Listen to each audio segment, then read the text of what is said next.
نبينا محمد وعلى آله وصحبه أجمعين. أما بعد، قال الله تعالى في سورة الأنعام: الذين آمنوا ولم يلبسوا إيمانهم بالظلم أولئك لهم الأمن وهم مهتدون. معزز سامعین کرام، السلام علیکم ورحمۃ اللہ وبرکاتہ۔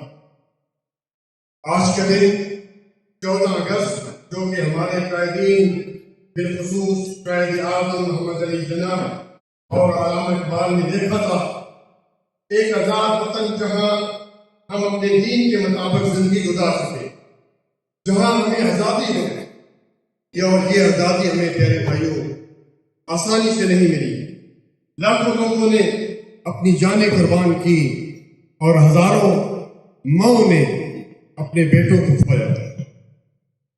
آج کے دن ہم یہ وعدہ کریں کہ ہم محنت، دیانتداری اور اتحاد کو اپنی پہچان بنائیں گے۔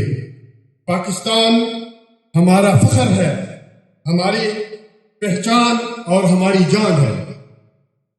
میں نے آپ کے سامنے سورۃ الانعام کی آیت نمبر 83 یا 82 تلاوت کی۔ میرے بھائیوں، اگر امن چاہتے ہیں، یہ قرآن کا نسخہ ہے، قرآن کریم میں اللہ تعالیٰ نے 14 صفات بیان کر دیا۔ اگر نسخہ چاہتے ہیں تو اس کا حل ایک ہی ہے: الذین آمنوا ولم یلبسوا ایمانہم بالظلم۔ وہ لوگ جو ایمان لائے پھر انہوں نے اپنے اس ایمان کے ساتھ شرک کی ملاوٹ نہیں کی، تو اللہ تعالیٰ یہاں فرما رہے ہیں اولئک لہم الامن، ہم ان کو امن بھی دے دیں گے اور ہم ان کو ہدایت بھی دے دیں گے۔ میرے بھائیوں، سب سے بڑا گناہ دنیا میں جو کہ اللہ تعالیٰ کو بالکل پسند نہیں ہے، اور اللہ تعالیٰ نے اس کا فیصلہ سورۃ نساء کی آیت نمبر 48 اور 116 میں فرما دیا ہے کہ ان اللہ لا یغفر ان یشرک بہ ویغفر ما دون ذلک لمن یشاء، کہ میں شرک کرنے والے کو کبھی معاف نہیں کروں گا۔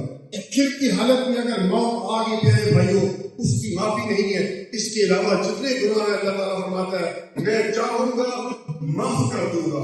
اور شرک کرنے والے کے لیے اللہ رب العالمین نے سورۃ مائدہ آیت نمبر 72 میں 3 بڑی سزائیں بیان کی ہیں۔ انہ من یشرک باللہ فقد حرم اللہ علیہ الجنہ ومأواہ النار وما للظالمین من انصار، کہ جو بھی اللہ تعالیٰ کے ساتھ کسی کو شریک ٹھہراتا ہے، پہلی سزا اس کی کیا ہے کہ اس پر جنت ہمیشہ کی حرام، دوسری سزا ہمیشہ کے لیے جہنم، اور تیسری سزا جو ہے اس کے لیے کہ اس کا کوئی مدد کرنے والا قیامت والے دن نہیں ہوگا۔ بات لمبی نہ ہو جائے میرے بھائیوں، رسول اللہ صلی اللہ علیہ وسلم نے فرمایا، بخاری اور مسلم ہے، الا انبئکم باکبر الکبائر، کیا میں تمہیں بڑے بڑے گناہوں کے بارے میں نہ بتاؤں؟ 3 دفعہ یہ 3 مرتبہ یہ جملہ دہرایا، کیا میں تمہیں بڑے بڑے گناہوں کے بارے میں نہ بتاؤں؟ قالوا بلا یا رسول اللہ، بتائیے۔ فرمایا الاشراک باللہ، سب سے بڑا گناہ اللہ تعالیٰ کے ساتھ کسی کو شریک ٹھہرانا ہے۔ شرک سے بچنا ہے میرے بھائیوں۔ اور قبر میں بھی پہلا سوال، ہم سب نے قبر میں جانا ہے، پہلا سوال توحید کے بارے میں ہوگا، من ربک، تمہارا رب کون؟ اور آخری بات میرے بھائیوں حدیث قدسی ہے، رسول اللہ صلی اللہ علیہ وسلم نے فرمایا، قال اللہ تعالیٰ، اللہ تعالیٰ فرماتا ہے، یا ابن آدم لو اتیتنی بقراب الارض الخطایا، کہ آدم کے بیٹے اگر تو زمین برابر بھی گناہ لے کے آئے گا، اس میں ایک گناہ نہیں ہوگا۔ ہے انسان ایک گناہ سے نہیں بچ سکا، اور اس 6 فٹ کے جسم کو ہمیشہ کے لیے جہنم میں پھینک دیا، اور وہ ہے میرے بھائیو شرک۔ یا ابن آدم لو اتیتنی بقراب الارض الخطایا ثم لقیتنی لا تشرک بی شیئا لاتیتک بقرابها مغفرۃ، تو میں اسی طرح سب گناہوں کو معاف کر کے تمہارے ساتھ ملاقات کروں گا۔